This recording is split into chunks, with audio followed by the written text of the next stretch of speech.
वालेकुम स्टूडेंट्स, कैसे हैं आप सब। अच्छा, आज जो हम लोग डिस्कस करेंगे टॉपिक वो है ग्राफ ऑफ अ फंक्शन से रिलेटेड है। और जो बुक हम लोग फॉलो कर रहे हैं वो थॉमस कैलकुलस 12th एडिशन है। और हम लोग इसी बुक के जो एक्सरसाइज 1.1 का क्वेश्चन 15 से जो 20 हैं उनको आज डिस्कस करने वाले हैं। क्वेश्चन नंबर 15 में हम देखें, आपके पास जो फंक्शन है गिवन है वो है 5 - 2x। अच्छा, जो इस तरह के फंक्शन होते हैं ना जिनमें x की पावर आपके पास क्या होती है 1, ये x की या वेरिएबल की जो डिग्री 1 होगी तो आपको इसको फंक्शन को कहते हैं लीनियर फंक्शन कहते हैं। ठीक है।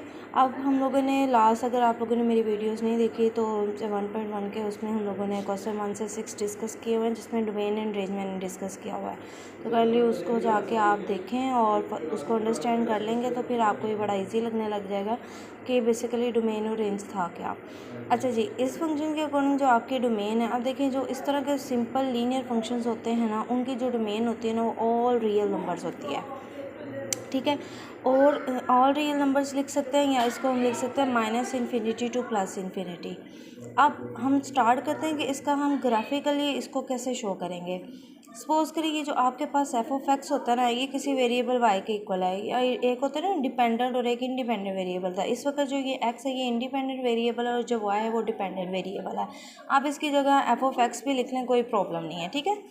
अच्छा जी, ग्राफ ड्रॉ करने के लिए आपने क्या करना होता है, इस फंक्शन के अंदर डिफरेंट x की वैल्यूज़ जो आपके पास ये एक रियल लाइन होती है ना, इसी रियल लाइन के आप लोगों ने क्या करनी होती है, इस तरफ आपके पास होती है सारी नेगेटिव वैल्यूज़ और इस तरफ आपके पास होती है पॉजिटिव वैल्यूज़। तो आप लोगों ने इस ज़ीरो के कुछ इस साइड से नेगेटिव और कुछ इस साइड से पॉजिटिव वैल्यूज़ लेके क्या करना है, पॉइंट्स बनाना होता है। ग्राफ ड्रॉ करने के लिए हम लोगों को पॉइंट चाहिए होता है और पॉइंट का मतलब आपको एक x कोऑर्डिनेट और एक y आपको चाहिए होता है। ठीक है। अब इस पॉइंट को बनाने के लिए हम क्या करेंगे, x की डिफरेंट वैल्यूज़ लेंगे और उसको अपने इस y वाले फंक्शन के x की जगह पुट करते जाएंगे और आपके पास क्या होगा, y के लिए डिफरेंट वैल्यूज़ आती रहेंगी। इससे आप लोगों का पेयर बनता जाएगा। चलिए जी, हम इसको ज़रा करके देख लेते हैं कि आप लोगों की अंडरस्टैंडिंग के लिए इसको हम थोड़ा सा रफ करके देखते हैं। आपके पास जो फंक्शन गिवन है वो गिवन है जी y = 5 - 2x। ठीक है। 5 - 2x है ना। तो अब देखें, आप फॉर एग्ज़ाम्पल एक टेबल ड्रॉ कर लेते हैं, एक टेबल बना लो। ठीक है। टेबल के अंदर आप लोग क्या सेट कर लो कि ऊपर आपने रखनी है वैल्यूज़, किसकी रखनी है, x की। ठीक है। और नीचे आपके पास वैल्यूज़ आएंगी y के लिए, ये y, या फिर आप इसको लिख सकते हैं f(x) के लिए आपके पास क्या आती जाएंगी, वैल्यूज़ आती जाएंगी। ओके जी। अब अगर हम इसकी बात करते हैं तो यहाँ पे हम लोग फॉर एग्जांपल कोई 6 पॉइंट या 2 पॉइंट्स, आप जितने मर्जी अपनी मर्ज़ी के डिसाइड कर सकते हैं पॉइंट्स जो आप लेना चाहते हो और जिन पे इसको वेरीफाई करना चाहते हैं। और अगर मैंने इधर 0 रख दिया है, इधर मैंने ले लिया -1, इधर मैंने ले लिया -2, इधर मैंने डिसाइड किया -3, और 0 के इस साइड पे हमारे पास पॉजिटिव है तो हमारे पास 1 ले लिया, 2 ले लिया, 3 एंड क्या आ जाएगा, 4 आ जाएगा। अब देखिए फंक्शन के अंदर मैंने क्या करना है, f(x) मतलब इस x की जगह मैंने इनपुट देनी है। अब वो पहली इनपुट मैंने क्या डिसाइड की है, -3 की हुई है। आपने लिखना है ना अपना फंक्शन y = 5 - 2x। अब मेरे बेटा ये y लिख लो, चलो आप f(x) ही कर लें बिकॉज आपकी अंडरस्टैंडिंग ज़्यादा अच्छी हो जाएगी। f(x) का मतलब है कि आपने जो फंक्शन है -3 पे एवेल्यूएट करना है। तो जहाँ जहाँ आप x देखेंगे वहाँ पे आप लोगों ने इस वैल्यू को क्या कर देना है, पुट कर देना है। जैसे मैंने ये इस x की जगह क्या कर दिया, रिप्लेस कर दिया है। जब इसकी जगह रिप्लेस कर देंगे तो आपके पास ये फंक्शन की जो वैल्यू आएगी 5 माइनस माइनस क्या हो जाएगा, प्लस, एंड 2 3 का क्या हो जाएगा, 6, 5 और 6 आपके पास आ जाएगा 11। तो मतलब -3 को जब आप फंक्शन में पुट करते हो तो अब y के लिए वैल्यू आपको मिलती है 11। ठीक है। इसी तरह हम इसी फंक्शन के अंदर अब एवेल्यूएट करना चाह रहे हैं इसको -2 के ऊपर। -2 पे जब मैं पुट करूँगी ना तो -2 भी इसी फंक्शन के अंदर मैंने पुट करना है और किसकी जगह पुट करना है, ये याद रखना है आप लोगों ने, x की जगह पुट करना है। अब मैं इधर लिख दूँगी -2। ठीक है। और मेरे पास फंक्शन है 5 माइनस माइनस प्लस और 2 2 का क्या हो जाएगा, 4, और आंसर में आपके पास आ जाएगा 9। ठीक हो गया। -2 के करस्पॉन्डिंग मेरे पास आंसर आ रहा है 9।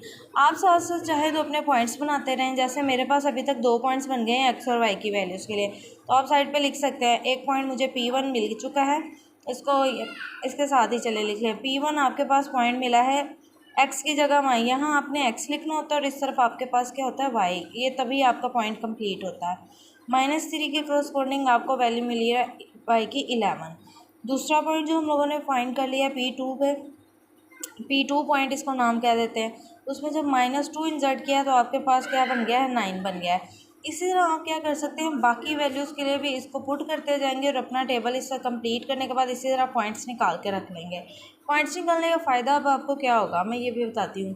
जब आप पॉइंट्स निकाल लेते हैं ना, तो जब आप ग्राफ पे स्केचिंग करने लगते हैं ना, ये जब आप ग्राफ को सेट करते हो, ग्राफ में भी आपके पास क्या होता है, एक एक्स एक्सिस होता है और एक आपके पास क्या होता है, वाई एक्सिस होता है।